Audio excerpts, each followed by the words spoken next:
Salam pemirsa, jumpa lagi di channel Mata Ketiga. Terima kasih untuk Anda pemirsa setia yang mengikuti dan menonton inspirasi Mata Ketiga. Mata Ketiga akan membawa Anda memandang dunia. Mungkin pemirsa masih ingat dengan tragedi musibah pesawat Malaysia Airlines MH370 yang hilang secara misterius pada lebih dari 6 tahun yang lalu. Malaysia Airlines MH370 lepas landas dari Bandara Internasional Kuala Lumpur, Malaysia, tepat waktu pada pukul 00.42 tanggal 8 Maret 2014. Maskapai itu mengangkut total 239 orang. 12 diantaranya adalah kru pesawat dan 227 lainnya berasal dari 12 negara dan wilayah termasuk dari Tiongkok, Indonesia, Australia, Malaysia, dan 12 negara lainnya. MH370 semula dijadwalkan tiba di Bandara Internasional Beijing, Tiongkok pada pukul 6.30 pagi waktu Beijing, tetapi anehnya pesawat itu hilang secara misterius. Mari kembali sejenak pada peristiwa lebih dari 6 tahun yang lalu. Suara kopilot versus petugas dari menara bandara. Delivery Malaysia 370, good morning. Semuanya sudah siap. Pukul 12.42 MH370 lepas landas dengan mulus di bawah Kapten Pilot Zahari Ahmad Shah dan Ko-Pilot Farid Abdul Hamid. Percakapan Kapten Pilot. Malaysian 370 standby and Malaysian 6 is cleared to Frankfurt via Agosa Alpha departure 6,000 feet squawk 2106. Pada pukul 01.01, ketinggian pesawat telah dikonfirmasi ke Pusat Pemandu Lalu Lintas Udara atau Pemandu Lalu Lintas Penerbangan. Pukul 01.19, Kapten Zahari berbicara dengan Pusat Pemandu Lalu Lintas Udara atau Pemandu Lalu Lintas Penerbangan Kuala Lumpur. Malaysian 370, climb flight level 350. Climb level 350, Malaysian 370. Malaysian 370, maintaining level 350. Malaysian 370. Malaysian 370, contact Ho Chi Minh 120.9. Good night. Good night, Malaysian 370. Tapi tak disangka, salam selamat malam itu ternyata menjadi salam terakhir MH370 kepada dunia. Pukul 01.21, MH370 yang baru selesai berbicara dengan Pusat Kendali Lalu Lintas Udara mematikan transponder dan ADSB dengan alasan yang tidak diketahui. Setelah komunikasi ditutup, MH370 mengubah rute semulanya, berbelok 270 derajat ke barat laut. Sebelumnya disebutkan transponder dan perangkat ADSB yang dimatikan itu digunakan untuk menunjukkan status, ketinggian, kecepatan, arah pesawat dan informasi terkait lainnya. Banyak orang mengatakan bahwa setelah mematikan transponder dan ADSB, hanya radar militer yang dapat melihat posisi MH370. Namun menurut sumber yang mengetahui hal tersebut, MH370 masih dapat dilihat dari radar sipil. Hanya saja bisa melihat setitik di radar setelah transponder dan ADSB dimatikan. Tidak akan secara spesifik menandainya sebagai MH370. Pukul 2.22, Malaysia Airlines MH370 menghilang dari radar militer. Operasi pencarian dan penyelamatan akhirnya diluncurkan pada pukul 5.30 waktu setempat. Lokasi pencarian dan penyelamatan berada di Laut Cina Selatan dan Teluk Thailand. Namun nyatanya pada saat itu, bukan hanya pesawat yang masih terbang, tetapi sudah sampai di Samudra Hindia. Pada 07.24, Malaysia Airlines mengumumkan kepada media bahwa mereka kehilangan kontak dengan pesawat tersebut. Namun dari radar militer dan sinyal handshake atau jabat tangan satelit yang diumumkan setelahnya, dapat diketahui bahwa MH370 telah terbang di Samudra Hindia hingga pukul 8.11 setelah sistem komunikasi dimatikan. Terkait mengapa Malaysia Airlines masih menunjukkan sinyal handshake atau jabat tangan setelah mematikan sistem komunikasi, nanti akan dijelaskan lebih rinci. Nah pemirsa, itulah keseluruhan proses dari kecelakaan MH370 Malaysia Airlines. Total lebih dari 25 negara terlibat dalam operasi pencarian dan penyelamatan setelah MH370 hilang kontak. Luas total area pencarian sekitar 120.000 km persegi, dapat dikatakan telah mengerahkan banyak sumber tenaga, materi, dan dana. Bukan hanya pesawat yang masih belum ditemukan, bahkan hanya ada 3 bangkai pesawat yang dipastikan merupakan MH370, yakni Flaperon di Pulau Reunion, Samudra Hindia, dan 2 bangkai pesawat di Mozambik. Sementara bangkai pesawat lainnya hanya berupa dugaan atau kemungkinan besar merupakan bangkai MH370. Kita bisa mengetahui kondisi terakhir Malaysia Airlines MH370 dari kerusakan Flaperon di Pulau Reunion. Investigator kecelakaan pesawat MH370 Larry Vance mengatakan, berdasarkan bangkai pesawat di Pulau Reunion, diketahui MH370 terpaksa mendarat di laut secara manual. Flaperon adalah perangkat pesawat yang hanya digunakan saat lepas landas dan mendarat dan hanya dapat diaktifkan dengan operasi manual. Flaperon mengalami kerusakan karena menghadap ke bawah dan terkena hantaman air laut ketika pesawat mendarat di laut. Ditilik dari bagian yang rusak dan hilang dari Flaperon ini, kita dapat mengetahui bahwa kecelakaan terakhir MH370 terpaksa mendarat di laut secara manual. Dan jika itu adalah pendaratan manual di laut, itu juga dapat menjelaskan mengapa hanya sedikit bangkai pesawat MH370, karena sangat mungkin pesawat itu terpaksa mendarat di laut terlebih dahulu, kemudian perlahan-lahan tenggelam ke dasar laut. Pada Juli 2018, laporan akhir MH370 dirilis. Pasca kejadian, banyak yang menduga MH370 kemungkinan bunuh diri oleh Kapten Pilot Jahari. Namun dalam laporan akhir disebutkan, tim penyidik tidak percaya dengan kejadian MH370 itu sebagai perilaku bunuh diri sang kapten. Dalam pemeriksaan, psikolog profesional diminta membandingkan berkas rekaman Kapten Zahari semasa tugasnya dengan berkas rekaman pada 8 Maret 2014. Setelah dilakukan perbandingan, ditemukan bahwa kondisi mental kapten pada saat itu masih normal. Keterangan Ketua Tim Inti MH370, Kuo Se Chuan. Kapten pilot berbicara dengan pramugari. Kami pikir dia sangat tenang. Tidak ada yang pantas kami ragukan. Apalagi dilihat dari latar belakangnya.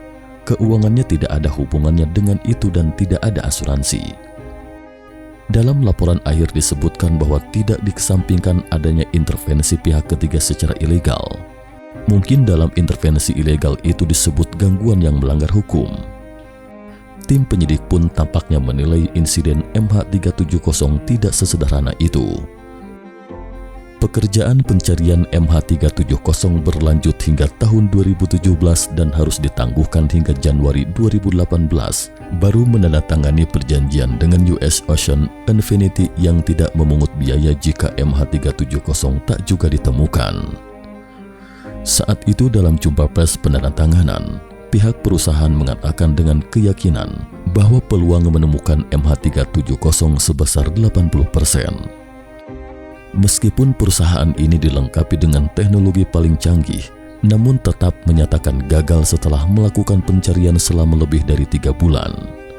Perlu dicatat bahwa perusahaan ini baru berdiri pada tahun 2017. Di abad ke-21 hari ini, mungkinkah pesawat sipil Boeing 777 yang begitu besar dan canggih itu lenyap begitu saja? Selain itu, dengan kerja keras dari banyak negara, masih tidak ditemukan juga. Berikut mari kita telusuri sejenak apa saja poin-poin yang mencurigakan dari MH370. Memasuki wilayah udara nasional. Dalam laporan akhir disebutkan bahwa pihak militer Malaysia telah lama memperhatikan ada pesawat terbang yang masuk ke wilayah udaranya. Alasan militer Malaysia tidak mengirimkan pesawat tempur untuk mencegatnya karena mereka menilai pesawat itu tampak ramah dan bersahabat berdasarkan karakteristik dan mode penerbangan MH370 saat itu. Apakah karena orang yang menguasai pesawat memiliki latar belakang militer tertentu dan dapat mencegah militer untuk mendeteksinya? Ataukah ada yang sengaja membiarkan pesawat itu lewat? Atau apakah ada sesuatu yang tersembunyi? Dari seorang pilot yang tidak mau disebutkan namanya diketahui bahwa pilot penerbangan sipil umumnya tidak mengetahui jangkauan radar militer. Lokasi pesawat sengaja disembunyikan. Pada pukul 5.30 pagi tanggal 8 Maret 2015 silam, operasi pencarian dan penyelamatan terkait MH370 diluncurkan di Laut Cina Selatan dan Teluk Thailand. Hingga 12 Maret, pemerintah Malaysia baru mengumumkan bahwa posisi terakhir MH370 berada di Samudra Hindia. Pencarian MH370 di Samudra Hindia baru dimulai pada 13 Maret. Saat tim SAR tiba di Samudra Hindia pada tanggal 13 Maret itu, pesawat telah kehilangan kontak selama 5 hari. Selain radar militer, pesawat juga akan secara teratur mengirimkan sinyal dengan satelit yang disebut handshake atau jabat tangan. Berdasarkan sinyal jabat tangan atau handshake MH370, dapat diketahui bahwa pesawat masih terbang selama hampir 7 jam setelah menghilang dari radar militer. Jadi apa itu handshake atau jabat tangan? Ada perangkat bernama SATCOM di pesawat dan ada sebuah sistem bernama ECROS di perangkat ini. Sistem ECROS ini akan mengirimkan beberapa informasi rinci pesawat ke satelit. Saat sistem ECROS dimatikan, perangkat SATCOM akan tetap mengirimkan sinyal ping ke satelit secara berkala yang biasa dikenal dengan sinyal handshake. Kita anggap saja SATCOM itu sebagai ponsel dan ECROS adalah APP di ponsel. Setelah aplikasi dimatikan, ponsel akan tetap berkomunikasi dengan stasiun pangkalan terdekat. Kita dapat memperkirakan lokasi ponsel berdasarkan sambungan sinyal ini. Saat itu sinyal jabat tangan atau handshake pada MH370 disediakan oleh perusahaan Inggris Inmarsat. Menurut Fox News, Wakil Presiden Senior Inmarsat Chris MC Laughlin mengonfirmasi dalam berita bahwa teknisi mereka secara inisiatif mengakses data satelit mereka antara tanggal 9 dan 10 Maret dan memperkirakan MH370 telah berada di Samudra Hindia dan menyerahkan informasi ini pada tanggal 11 Maret. Artinya pada tanggal 11 Maret itu, tim SAR telah mengetahui posisi terakhir pesawat tersebut di Samudra Hindia. Tapi tim pencari dan penyelamat masing-masing negara masih menelusuri tempat yang salah. Sampai di sini timbullah pertanyaan, jika seorang insinyur swasta dapat memperkirakan posisi akhir pesawat melalui sinyal jabat tangan, lalu mengapa tidak ada satupun negara penyelamat yang berpikir sampai ke situ selama berhari-hari? Kebetulan sehari sebelumnya ketika perusahaan Inmarsat menginformasikan bahwa posisi terakhir pesawat di Samudra Hindia, militer Malaysia juga mengumumkan bahwa mereka telah melihat posisi MH370 di Samudra Hindia dari radar militer. Baik itu radar militer, radar sipil atau satelit, kita bisa mengetahui posisi akhir dari pesawat tersebut. Namun bukankah aneh jika tim penyelamat dari masing-masing negara masih melakukan pencarian di tempat yang salah? Seseorang mengadakan kontak dengan MH370.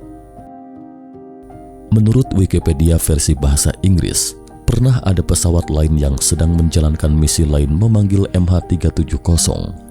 Tetapi ketika sumber informasi ini diperiksa, ternyata informasi tersebut telah dihapus, tetapi jelas-jelas datanya ada. Kok pilot meminta bantuan? Saat itu beredar rumor bahwa kopilot Farid Abdul Hamid menggunakan ponselnya untuk meminta bantuan. Namun pejabat terkait tidak pernah menginformasikan rumor tersebut.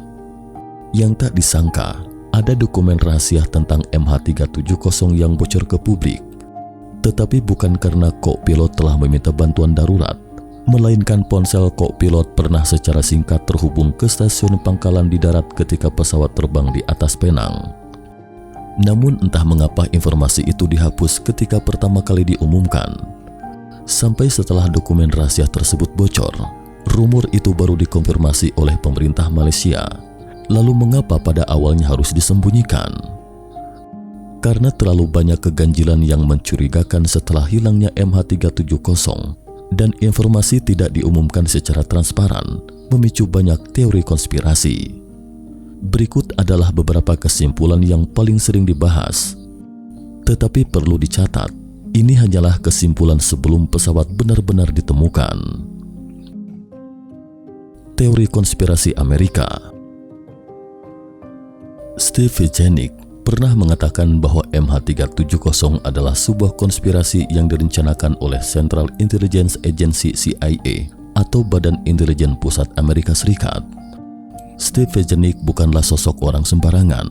Dia adalah mantan asisten wakil Menteri Luar Negeri dalam masa jabatan 4 presiden termasuk George Bush Senior, dan mantan pejabat Departemen Luar Negeri yang pernah membantu Amerika Serikat mencegah teroris dan seorang negosiator ulung. Steve Vizenick secara terbuka menyatakan bahwa ketika Amerika Serikat menarik pasukannya di Afghanistan, Taliban pernah merampas sejumlah perangkat pengendali drone dan perangkat ini akhirnya dijual ke Tiongkok. Saat itu Tiongkok mengirim sekelompok orang dengan latar belakang komunikasi untuk melakukan konfirmasi dan pembayaran di tempat. Perangkat ini kemudian dikirim dengan pesawat sipil karena Tiongkok tidak percaya Amerika Serikat akan menyerang pesawat sipil. Namun dalam prosesnya, Amerika Serikat mengetahui hal itu, kemudian merencanakan insiden MH370. Selama proses tersebut, Amerika Serikat mengisyaratkan beberapa negara untuk bekerja sama dengan patuh untuk tidak sembarangan mengeluarkan statement, sehingga perhatian dunia terfokus pada pencarian di Laut Cina Selatan dan Teluk Thailand. Kemudian menciptakan pernyataan dan bukti yang bertentangan, agar mereka memiliki cukup waktu untuk menjalankan rencana dan mengatasinya setelah kejadian.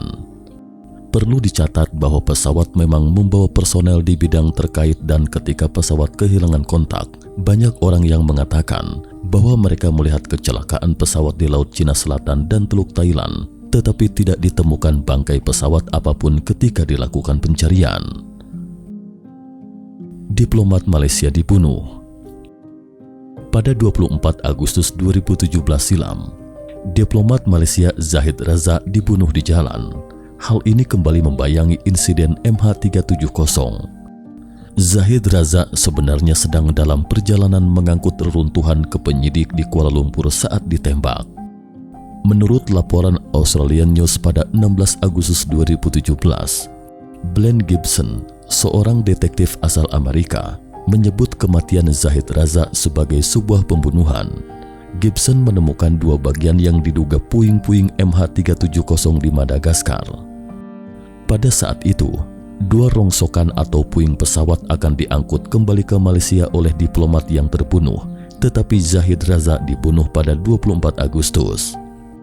Menurut Gibson, saat pembunuhan Zahid Razak sensitif dan dia juga mengklaim bahwa dirinya sendiri telah menerima ancaman pembunuhan dan peringatan untuk menghentikan penyelidikan. Sehingga Gibson yakin kematian Zahid Razak terkait dengan puing pesawat MH370. Namun Menteri Luar Negeri Malaysia langsung membantah kematian Zahid Razak terkait dengan puing pesawat MH370. Keberadaan si pembunuh tidak ditemukan selama lebih dari 2 tahun setelah kematian diplomat tersebut. Terlebih lagi 2 puing pesawat tetap berada di Madagaskar setelah kematian diplomat, dan bahkan Madagaskar menolak untuk menyerahkan kedua puing pesawat tersebut. Kecelakaan lainnya. Ada juga yang mengatakan tidak tertutup kemungkinan baterai litium di pesawat terbakar atau kecelakaan lain yang menyebabkan kedua pilot tersebut pingsan. Sementara pesawat dijalankan secara autopilot dan jatuh ke laut karena kehabisan bahan bakar. Belakangan kedua kesimpulan ini pada dasarnya dianggap tidak mungkin karena sudut putaran pertama pesawat telah melebihi sudut yang dapat dilakukan oleh autopilot. Namun putaran kedua dan ketiga kemungkinan besar otomatis atau mungkin juga manual. Tetapi untuk mengubah rute hanya dapat dijalankan secara manual. Teori bunuh diri kapten pilot. Kesimpulan teori bunuh diri kapten pilot ini terutama karena seseorang yang mengaku sebagai teman sang kapten mengatakan bahwa kapten pilot punya masalah perselingkuhan ketika itu. Saat itu istri dan perselingkuhannya dalam suasana emosi sehingga sang kapten membajak pesawat melakukan bunuh diri. Selanjutnya ditemukan jalur penerbangan terakhir MH370 pada simulator penerbangan di rumah sang kapten. Karena itu, banyak yang percaya bahwa itu pasti misi bunuh diri sang kapten. Namun simulator penerbangan tidak mencatat ketepatan waktu saat mereka merute penerbangan. Artinya jalur penerbangan yang dicurigai ini tidak dapat dipastikan sebagai jalur dari penerbangan itu. Dalam simulator penerbangan, kapten pilot hanya mencatat 7 koordinat. Dugaan jalur penerbangan terakhir MH370 seperti yang disebutkan media sebenarnya hanyalah sebuah garis yang menghubungkan ketujuh koordinat tersebut. Namun belum bisa dipastikan apakah ketujuh koordinat tersebut dari penerbangan itu. Itu mungkin dari 7 jalur penerbangan yang berbeda. Setelah hilangnya Malaysia Airlines, ini mungkin menjadi berita yang mengejutkan bagi kebanyakan orang dan mungkin disertai dengan sedikit rasa ingin tahu. Lagi pula, terlalu banyak bagian yang tidak masuk akal dalam keseluruhan kejadian. Menurut Presiden Maskapai Penerbangan Emirates Tim Clark, ada yang tidak beres dengan MH370. Tim Clark mengatakan, pilot kami tidak akan tahu di mana letak pelacak pesawat, dan meskipun transponder pesawat dimatikan, satelit di sejumlah negara juga dapat langsung mengetahui keberadaan Anda. Mungkin sedikit banyak dari kalian menganggap peristiwa ini agak berlebihan dan sedikit tidak masuk akal.